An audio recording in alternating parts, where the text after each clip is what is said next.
नमस्कार, breaking news में आपका स्वागत है। मतदाता सूची को नए सिरे से तैयार किए जाने की चुनाव आयोग की घोषणा पर नेता प्रतिपक्ष तेजस्वी यादव ने तीखी प्रतिक्रिया दी है। इसे लोकतंत्र पर हमला बताते हुए उन्होंने गंभीर सवाल खड़े किए हैं।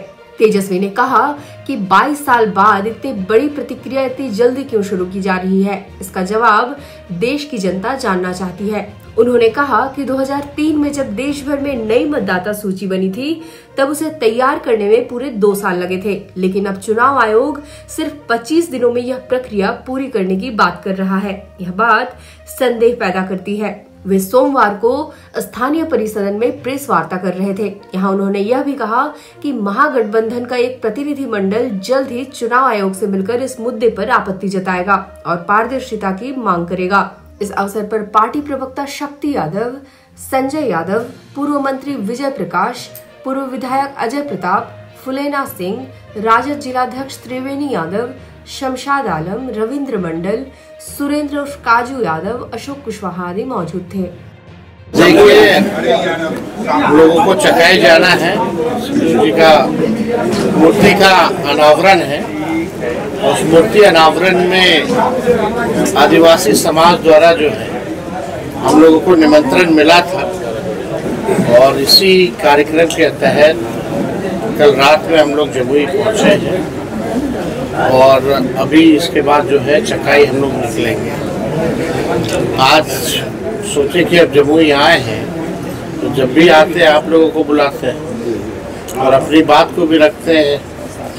तो आज जो प्रेस कॉन्फ्रेंस हम लोग कर रहे हैं, आप सब लोगों को पता है कि इलेक्शन कमीशन द्वारा जो फिर से नए वोटर्स का लिस्ट जो बनाने की तैयारी हो रही है और घोषणा की है, यानी 25 दिन के अंतर्गत जो है लगभग 8 करोड़ लोगों का वोटर लिस्ट जो है नए सिरे से बनेगा। हम सब लोग विपक्ष के लोगों ने इस मुद्दे को लेकर के जो है पटना में प्रेस वार्ता हम लोगों ने की। क्या ये एजेंडा है इलेक्शन कमीशन का कि अचानक से जब चुनाव को 2 महीने बचे हैं तब जो है इसकी शुरुआत जो है की गई, अचानक से बिना कोई पॉलिटिकल पार्टी को कॉन्फिडेंस में लिए हुए इतनी बड़ी घोषणा जो है शुरू से वोटर लिस्ट बनाने की लोगों ने की है। मेरा सवाल ये है, क्योंकि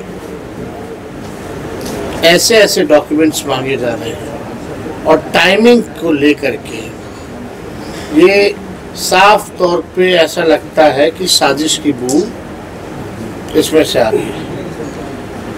नीतीश कुमार जी डरे हुए हैं, भाजपा के लोग डरे हुए हैं कि ये चुनाव हार रहे हैं, तो कुछ किया जाए। हो सकता है कि ऊपर से आकाओं ने इलेक्शन कमीशन को फोन करके अचानक से जो है वोटर लिस्ट के बारे में कि शुरू से शुरू किया जाए। लेकिन यहाँ कई सवाल खड़े होते हैं। अभी फरवरी में ही नई लिस्ट आई थी, उसमें भी घटाव जोड़ा हुआ होगा और ये जब आखिरी बार 2003 में हुआ था तो 2 वर्ष लगे थे इसको पूर्ण करने में। बिहार में टाइमिंग पे सवाल उठा। ठीक 2 महीने चुनाव से पहले और ऐसा महीना चुना गया है जहां बिहार हाई अलर्ट पे रहता है, मानसून हो या बाढ़ को देखते हुए। बिहार का 73% क्षेत्र बाढ़ से प्रभावित इलाका है। अब अधिकारी लोगों का जान बचाएंगे या उनसे कागज मांगेंगे? लोग अपना जान बचाएंगे कि अधिकारियों को कागज सौंपेंगे। और ऐसा ऐसा कागज है, डॉक्यूमेंट है जो बिहार के गरीबों के पास 90% से भी ज्यादा लोगों के पास ऐसे डॉक्यूमेंट है ही नहीं। इसमें आधार नहीं चलेगा, मनरेगा कार्ड नहीं चलेगा। अब इसमें जो है आपके बाबूजी का, माताजी का बर्थ सर्टिफिकेट मांगा जाएगा। यहाँ पत्रकार भाई हैं, जरा हम इनसे भी पूछेंगे कि इनके माता पिता के पास कितने लोगों के पास जो है बर्थ सर्टिफिकेट है, कहाँ से लगेगा। मैट्रिक का देना पड़ेगा, शैक्षणिक जो भी है तो देना पड़ेगा। तो जो मैट्रिक नहीं किया उसके लिए क्या, और कहाँ कौन कागज होगा नहीं होगा वो भी असंभव है कि इस 25 दिन के अंतर्गत वो डॉक्यूमेंट जो है हम उपलब्ध कराएं। वो हो ही नहीं सकता, इम्पॉसिबल है। 3 करोड़ से भी ज़्यादा लोग जो है बिहार से बाहर पलायन करते हैं। उनके लिए क्या व्यवस्था, वो अपना काम धंधा छोड़ करके आके कागज बनवाएंगे, और जिनके पास नहीं होगा वो क्या करेंगे। तो ये पूरी तरीके से साजिश है नीतीश जी और मोदी जी के इशारे पर कि गरीबों का वोटर लिस्ट से नाम हटाओ। पहले वोटर लिस्ट से नाम हटेगा तो स्वाभाविक रूप से पेंशन बंद हो जाएगा, राशन बंद हो जाएगा, और आखिर ऐसी कौन सी व्यवस्था। आज 5 दिन हो गए इलेक्शन कमीशन को, कुछ अधिकारी केवल फोटो खिंचा करके काम करने की लिए बोल रहे हैं कि शुरू कर दिया गया है, लेकिन अभी भी 99% काम जो है, जो 5 दिन के अंतर्गत इन लोगों की प्लानिंग थी, वो अभी तक जो है नहीं हुआ। वो कौन सा फॉर्म बोलता है उसको, गन्ना फॉर्म जो है, अभी तक गन्ना फॉर्म भी 5 दिनों के अंदर डिस्ट्रीब्यूट जो है नहीं हो पाया है। तो ये तो आश्चर्य की बात है। जब गन्ना फॉर्म ही डिस्ट्रीब्यूट नहीं हुआ तो आगे का छोड़ दीजिए। जो पलायन किए हुए हैं, जो दिव्यांग हैं, जो बुजुर्ग हैं, उनके लिए क्या व्यवस्था है। तो इसलिए ये एक बहुत ही गंभीर मसला है, और कहीं और नहीं होगा, बिहार में ही होगा। क्या बिहार राज्य के बाहर क्या फर्जी वोटर नहीं, तो वहां क्यों नहीं शुरुआत की गई। अगर करना ही था इनको तो लोकसभा चुनाव के बाद से ही करना शुरू कर देते, प्रक्रिया शुरू कर देते। ये भाजपा के लोग कह रहे हैं कि फर्जी वोटर को ठीक किया जा रहा है, यानी भाजपा के लोग मानते हैं कि फर्जी वोटर से उनके प्रधानमंत्री मोदी जी बने। तो आखिर यही वोटर लिस्ट ना अभी लोकसभा का चुनाव हुआ। तो कई ऐसे पहलू हैं जिसमें साजिश की बू आती है। इलेक्शन कमीशन को सभी पॉलिटिकल पार्टी को कॉन्फिडेंस में लेना चाहिए था, सभी ऑपोजिशन के सवाल को सेटिस्फाई करना चाहिए था, तब ये लोग जो है योजना बनाते। कौन मना किया हुआ इनको योजना बनाने। और सबसे बड़ा सवाल कि आधार कार्ड भी कई गरीबों के पास नहीं है। कुछ दिन पहले ही इलेक्शन कमीशन का अभियान चल रहा था कि आधार को लिंक करेंगे वोटर लिस्ट से ताकि फर्जीवाड़ा ना हो, और अभी आधार कार्ड नहीं लेना चाहते हैं, इसको बाहर रखा गया है। तो ये तो बड़ा सवाल है, कैसे होगा ये पूरा। और वो भी 8 करोड़ का डोर टू डोर जाकर के इस तरह का डॉक्यूमेंट लेना असंभव है। बाढ़ के महीने में पॉसिबल नहीं है। हम लोगों ने जातीय आधारित जनगणना कराई, उसमें 9 से 10 महीना लगा, अब बल्कि उसमें डोर टू डोर जाने के बाद कोई डॉक्यूमेंट नहीं मांगा गया, तब 9 से 10 महीना लगा। कोई अलग से तो अधिकारी आ नहीं जाएगा, वही होंगे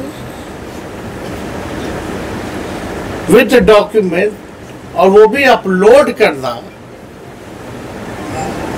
ये साफ दिखाता है कि भाजपा और नीतीश जी डरे हुए हैं, इसलिए ये साजिश जो है रची जा रही है।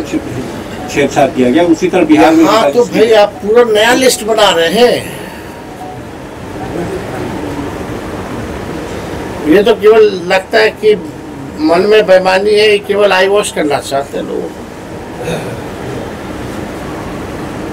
आप बताइए ना, हम तो सवाल पूछ रहे हैं। इलेक्शन कमीशन के पास हमारा डेलीगेशन भी जाने वाला है, देखते हैं इलेक्शन कमीशन क्या कहता है। लेकिन इलेक्शन कमीशन की जिम्मेवारी होती है कि सब पॉलिटिकल पार्टी को बुला करके कम से कम बात तो कर लेते, सलाह तो ले लेते, सेटिस्फाई तो कर देते। क्यों नहीं किया गया? तो फरवरी में क्यों लिस्ट जारी किए तुमने? तो करना ही नहीं था। इतना बड़ा विषय कि पूर्ण रूप से आप कीजिएगा तो इसकी प्लानिंग तो बहुत पहले होनी चाहिए ना। ये आनंद फानंद में हड़बड़ी में आखिर क्या बात आ गई? आप जैसे आरोप लगाए थे तो अशोक चौधरी जो मंत्री हैं वो कह रहे हैं कि अगर दलित और ओबीसी का आप कह रहे हैं कि वोटर को काटने का है तो वो तो हमारे ही वोटर है। देखिए उनको कोई ज्ञान तो है नहीं, अज्ञानी व्यक्ति। ग्लोबल टेंडरिंग करा रहे हैं बिहार के ठेकेदारों को मार करके। और ग्लोबल टेंडरिंग इसलिए करा रहे हैं क्योंकि उनको जो है कमीशन मिल रहा है। सब लोग तो इसी में लोग व्यस्त हैं। उन लोगों को लेना देना कौन है? ज्ञान कौन दे रहा है? चुनाव कब लेने हैं? वो बैकडोर वाला है कि चुनाव लड़के जीत के मंत्री बने। वो तो ऐसे मंत्री है कि 6 महीना तक एमएलसी बने रहेंगे, मंत्री बने रहेंगे बिना एमएलसी के, सॉरी मंत्री बने रहेंगे बिना एमएलसी के। ये तो वही मंत्री है ना चुनाव जीते हैं क्या कि बैकडोर से आते हैं? ये लोग क्या ज्ञान देंगे?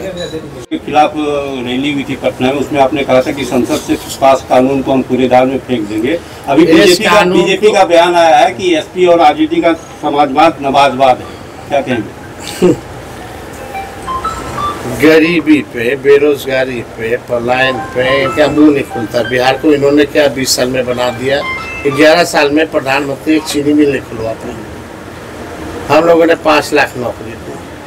हम लोगों ने आईटी, स्पोर्ट्स, टूरिज्म पॉलिसी बनाई। हम लोगों ने 4.5 लाख नियोजित शिक्षकों को राजकीय कर्मी का दर्जा दिया। प्रधानमंत्री जी 11 साल में शुगर मिल नहीं चालू करा पाए, लेकिन तेजस्वी ने रीगा का चीनी मिल चालू कराया। तो बोलने के लिए कुछ नहीं है, धर्म के नाम पे बोलते हैं। लेकिन ये भाजपा वाले बोलो, जो हमारे भगवान है, जिसके हम वंशज हैं, भगवान कृष्ण, भागवत गीता उनका दिया हुआ है और हमारे उन्हीं के परिवार के लोग हैं, हम लोग दादा के रूप में उनको देखते हैं। क्या हम भागवत गीता का यादव समाज अगर कथावाचक बने, कोई पिछड़ा बने, तो ये भाजपा वाले लोग उसका मुंडन कराते हैं। ये असली चरित्र है भाजपा की। ये भाजपा के जो सुधांशु त्रिवेदी जी हैं, इन लोगों का कोई देश का आजादी में कोई योगदान रहा है क्या? ये लोग तो अंग्रेज के गुलाम रहे हैं। ये लोग इमरजेंसी में इनके पिता जेल गए क्या? मेरे पिता इमरजेंसी में जेल गए। ये लोग क्या हम लोगों को बताने का काम करेगा? और किसान कानून जो इन लोगों ने बनाया था, कौन कूड़ेदान में फेंका था? मोदी जी ना फेंके थे। हाँ, वो तो कूड़ेदान में फेंक सकते हैं। तो जो गैर संवैधानिक है उस बिल को हम क्यों ना फेंके, उस कानून को हम क्यों ना फेंके? और बिहार में एकदम नहीं लागू होगा। यहाँ धर्म जाति देख करके राजनीति नहीं चलने वाली है। अब केवल काम के आधार पर, मुद्दों के आधार पर राजनीति होगी। ये भाजपा के लोगों के पास कोई उपलब्धि नहीं है तो धर्म के बारे में बात करें। नीतीश जी जो अभी 1100 रुपया का घोषणा किया है पेंशन वाला, तो क्या आपके माई बहन योजना के रिएक्शन में वो मतलब उसको घोषणा करना मतलब? आपको क्या लगता है 20 साल में क्यों नहीं किए? तो पेंशन का जो हमने कहा था 1500 करेंगे, और हमने कहा माई बहन मान योजना लाके 2500 रुपया करेंगे। ये 2500 रुपया का भी कॉपी करने वाले हैं। चलिए अच्छा है, कम से कम नकलें करें, कुछ तो लोगों को लाभ तो हो। लेकिन मोदी जी या नीतीश जी इतनी महंगाई बढ़ाई है तो कम से कम हमारे ही दबाव में हमारी ही योजना का कॉपी करें तो क्या फर्क पड़ता? तो इसी तो क्या बिहार में सऊदी अरबिया, हमने तो जब हम आए थे तो आप तो बोले थे सरकार से नाक रगड़वा करके भी करवाना पड़े तो करवाया। हो रहा है कि नहीं हो रहा है, उसी का परिणाम है। सुधांशु त्रिवेदी का एक और बयान है, तो क्या मतलब क्या बिहार में सऊदी अरबिया, इंडोनेशिया, तुर्की और ISI से ज्यादा सरिया कानून लाना चाहते हैं? अब आप क्या मतलब है? देश संविधान से चलता है, हम संविधान को मानते हैं। जो गैर संवैधानिक चीजें हैं उसको कूड़ेदान में फेंका। चिराग पासवान कल रैली किए थे, वो बोल रहे थे कि 20 महीना मांग रहे हैं तेजस्वी यादव बिहार को बदलने के लिए। पहले बोले कि 20 महीना दिए हैं तो जमीन लिखवा लिया, और कलम बाट ने क्या जमीन लिखवाना था? और क्या लिखवाएंगे? कितना लोग को नौकरी मिला? 5 लाख। एक को पकड़ के ले चिराग पासवान 5 लाख में से। हिम्मत है तो हम चुनौती दे रहे हैं। 5 लाख नौकरी हमने दिया ना, 5 लाख में से एक व्यक्ति को भी अगर चिराग पासवान ले आए जिससे हम जमीन लिखवाए हैं, तब वो बोले। अपने 15 साल के कार्यकाल में चिराग पासवान सही राजनीति कर रहे हैं ना बिहार में? चिराग पासवान सही राजनीति कर रहे हैं ना? आपके जमुई कितना दिन आते थे सांसद थे, तो उनका दफ्तरों बना था जब तक सांसद थे। तो तेजस्वी जी की वोटिंग के बारे में बात हो रही है, अभी तो लोकल बॉडी के साथ सुनने में आया कि चुनाव के ठीक पहले ग्रामीण सड़क का सुदृढ़ीकरण के लिए सरकार का योजना आ गया। चुनाव के ठीक पहले जमुई जिला में 2 पुल है जो वर्षों से क्षतिग्रस्त है, और पुल के बारे में तो पूरा बिहार जान रहा है। तो ये जो सड़क का योजना आ गया कि ग्रामीण क्षेत्र में सड़क को सुधार देंगे, तो चुनाव के ठीक पहले ये योजना है। जो मिलते हैं चुनाव से पहले घोषणा करता है, चले।